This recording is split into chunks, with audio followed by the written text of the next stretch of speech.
কয়টা করে দিতে হবে তোমাদের? আমার কাছে আছে দেশি বোম, বিদেশি বোম, রকেট বোম, মরিচ বোম, যার যেটা লাগবে তাড়াতাড়ি আইসা লয়ে লন। আঙ্কেল কি ভাবতেছেন? তাড়াতাড়ি দিয়া দেন, আমাদের আরো সালামি তুলতে হইব। মামা ঈদ তো আইসা পড়লো, কিছু তো একটা প্ল্যান করতে হইব। ঈদের মধ্যে সালামি তুলতে হইব না, আবার চান রাইতে বম ফুটাবো না, এগুলির তো ব্যবস্থা করতে হইব।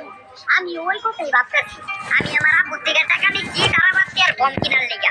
আজকে রাইতে বম ফুটাইয়া দুনিয়া অন্ধকার করে এলাম। খালি বমের টাকা মেহেদি দিবি না? আমি তো ভাবছি তারাবাতি আর মেহেদি কিনো। আমি ভাই বম টুম ফুটাবো না, আমার ভাই অনেক ভয় লাগে। এই যে বিদ্যুৎ ডিম আইছে, এটা আমাগুলোকে আনসুপকে লেগা আবার হিন্দু বান্ডেল করছে।